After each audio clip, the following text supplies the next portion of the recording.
Welcome back to Soumya Kannada channel. ನಾನು ನಿಮ್ಮ ಸೌಮ್ಯ. Friends, ನೀವೇನಾದ್ರು ರೀಸೆಂಟಾಗಿ ಬ್ಲಡ್ ಟೆಸ್ಟ್ ಮಾಡಿಸಿದ್ರಾ? ಅದರಲ್ಲಿ ನಿಮ್ಮ HbA1c ಲೆವೆಲ್ ಬಂದ್ಬಿಟ್ಟು 7ಕ್ಕಿಂತ ಇನ್ನೂ ಜಾಸ್ತಿ ಬಂದಿದೆಯಾ?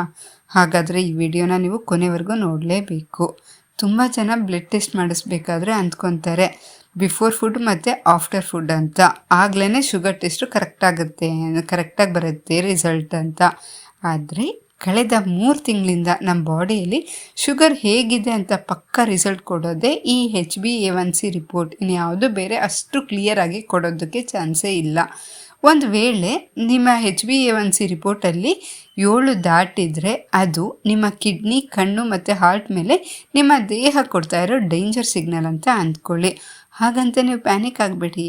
ಯಾವುದೇ ಎಕ್ಸ್ಟ್ರಾ ಮಾತ್ರೆ ಇಲ್ಲದೆ ಬರೀ ನಿಮ್ಮ ಕಿಚನಲ್ಲಿ ಸಿಗೋ ಸಿಂಪಲ್ ಪದಾರ್ಥಗಳಿಂದ ಈ 7 ಇರೋದನ್ನು ಮತ್ತೆ 5.5ಗೆ ಹೇಗೆ ತರ್ಬೋದು ಅಂತ ಇವತ್ತು ನಾವು ನಿಮಗೆ ಹೇಳ್ತಾ ಇದ್ದೀನಿ.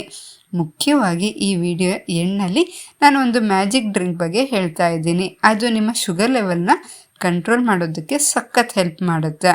ಸೊ ಎಲ್ಲೂ ಪ್ಲೀಸ್ ಸ್ಕಿಪ್ ಮಾಡದೆ ವಿಡಿಯೋನ ಕೊನೆವರೆಗೂ ನೋಡಿ.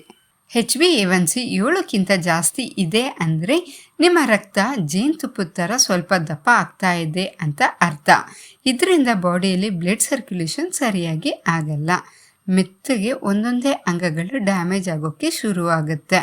ಅದಕ್ಕೆ ಇದನ್ನು ಸೈಲೆಂಟ್ ಕಿಲ್ಲರ್ ಅಂತಾರೆ. ಇದನ್ನು ತಡೆಯೋಕ್ಕೆ ನಮಗಿರೋ ಬೆಸ್ಟ್ ದಾರಿ ಅಂದರೆ ಅದು ನಮ್ಮ ಫುಡ್ ಹ್ಯಾಬಿಟ್ ಅಷ್ಟೇ.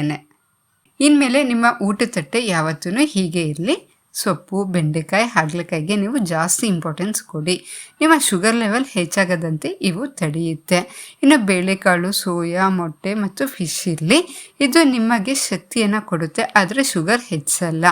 ವೈಟ್ ರೈಸ್ಗೆ ನೀವು ಸ್ವಲ್ಪ ಬಬ್ಬಾಯಿ ಹೇಳಿಬಿಟ್ಟು ಅದರ ಬದಲಿಗೆ ನೀವು ಸಿರಿಧಾನ್ಯ ಅಥವಾ ಬ್ರೌನ್ ರೈಸ್ ಯೂಸ್ ಮಾಡೋದನ್ನು ಸ್ಟಾರ್ಟ್ ಮಾಡಿ.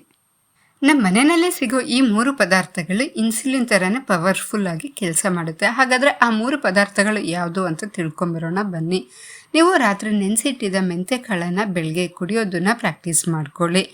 ಟೀ ಅಥವಾ ಅಡುಗೆಯಲ್ಲಿ ಸ್ವಲ್ಪ ದಾಲ್ಚಿನ್ನಿ ಪುಡಿ, ಅಂದರೆ ಕೆಲವು ಕಡೆ ಇದನ್ನು ಚಕ್ಕೆ ಅಂತಲೂ ಹೇಳ್ತಾರೆ, ಚಕ್ಕೆ ಪುಡಿ ಅಥವಾ ದಾಲ್ಚಿನ್ನಿ ಪುಡಿಯನ್ನು ಬಳಸಿ. ಇದು ಶುಗರ್ ಕರಗಿಸೋಕೆ ದಿ ಬೆಸ್ಟ್ ಅಂತಲೇ ಹೇಳ್ಬೋದು. ಇನ್ನು ಊಟಕ್ಕೆ 10 ನಿಮಿಷದ ಮುಂಚೆ ನೀವು 1 ಸ್ಪೂನಷ್ಟು ಆಪಲ್ ಸ್ಲೈಡರ್ ವೆನಿಗರನ್ನು ನೀವು ನೀರಲ್ಲಿ ಬೆರೆಸ್ಬಿಟ್ಟು ಕುಡಿದ್ರೆ ಶುಗರ್ ಸ್ಟ್ರೈಕ್ ಆಗಲ್ಲ. ತುಂಬ ಜನಕ್ಕೆ ಗೊತ್ತಿಲ್ಲದ ವಿಷಯ ಏನು ಅಂದರೆ, ನೀವು ಏನು ತಿಂತೀರಾ ಅನ್ನೋದಕ್ಕಿಂತ ಯಾವ ಆರ್ಡರ್ ತಿಂತೀರಾ ಅನ್ನೋದು ತುಂಬಾ ಇಂಪಾರ್ಟೆಂಟ್ ಆಗುತ್ತೆ. ಫಸ್ಟ್ ನೀವು ಸಲಾಡ್ ತಿನ್ನಿ, ಇದರಲ್ಲಿ ಫೈಬರ್ ತುಂಬಾ ಹೆಚ್ಚಾಗಿರುತ್ತೆ.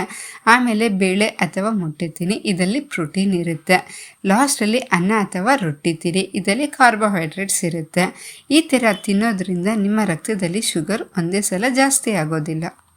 HbA1cಯನ್ನು ಕಡಿಮೆ ಮಾಡೋದು ಅಷ್ಟೊಂದು ಕಷ್ಟದ ಕೆಲಸ ಏನಲ್ಲ, ಸ್ವಲ್ಪ ಡಿಸಿಪ್ಲಿನ್ ಇದ್ದರೆ ಸಾಕು. ಇನ್ನು ಆ ಮ್ಯಾಜಿಕ್ ಡ್ರಿಂಕ್ ಬೇರೇನೂ ಅಲ್ಲ, ಅದನ್ನೇ ದಾಲ್ಚಿನ್ನಿ ಮತ್ತು ಮೆಂತ್ಯ ಕಾಂಬಿನೇಷನ್ ಟೀ. ಈ ಇನ್ಫಾರ್ಮೇಷನ್ ನಿಮಗೆ ಇಷ್ಟ ಆಗಿದರೆ ಪ್ಲೀಸ್ ಲೈಕ್ ಮಾಡಿ, ಹಾಗೆ ನಿಮ್ಮ ಫ್ರೆಂಡ್ಸ್ ಆ್ಯಂಡ್ ರಿಲೇಟಿವ್ಸ್ ಎಲ್ಲರಿಗೂ ಶೇರ್ ಮಾಡೋದನ್ನು ಮಾತ್ರ ಮರಿಬೇಡಿ. ಇನ್ನು ನಮ್ಮ ಚಾನಲನ್ನು ಸಬ್ಸ್ಕ್ರೈಬ್ ಆಗಿಲ್ಲ ಅಂದರೆ ದಯವಿಟ್ಟು ಈಗಲೇ ನೀವು ನಮ್ಮ ಚಾನಲನ್ನು ಸಬ್ಸ್ಕ್ರೈಬ್ ಮಾಡ್ಕೊಳ್ಳಿ. ಹಾಗೆಯೇ ಕಮೆಂಟಲ್ಲಿ ನಿಮ್ಮ ಅಭಿಪ್ರಾಯವನ್ನು ತಿಳಿಸಿ. ಆರೋಗ್ಯವಾಗಿರಿ, ಖುಷಿಯಾಗಿರಿ.